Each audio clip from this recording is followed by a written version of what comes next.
আল্লাহ, মানুষ ঠান্ডা পেয়ে ঘুমেতে উঠে না। ও আমার ভাই ও বোনেরা, ফজরে আজান হয়ে গেছে। আপনার রবের মহান হুকুম নামাজ, আপনার নবীর চোখের শীতলতা নামাজ। আমার ভাই ও বোনেরা, আসল ঘুম জান্নাতে।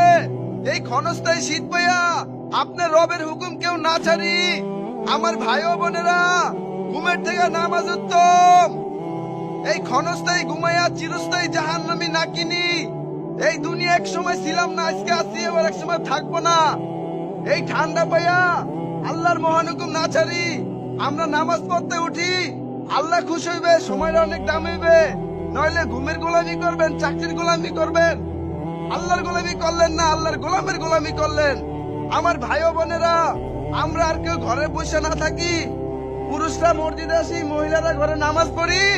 আসসালামু আলাইকুম।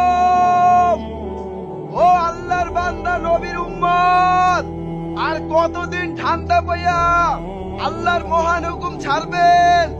আমার ভাই ও বোনেরা, কিভাবে এই কম্বলের মায়া পইরা, স্ত্রীর মায়া পইরা কম্বল ছেড়ে আল্লাহর ঘর মসজিদে আসেন না? আপনাদের কি হইল? আপনারা এরকম জালেম হইতে পারলেন? আল্লাহ খাওয়ায়, আল্লাহ পালে, আল্লাহর ঘর মসজিদ গুলা ফাঁকা ভাই ফাঁকা। আর কতদিন এভাবে ঘুমাইবেন? এই এলাকার ভিতরে হাজার হাজার ঘর, 2-4 জনের বেশি হয় না মসজিদে। সবাই শীত পেয়ে ঘুমাইতেছে।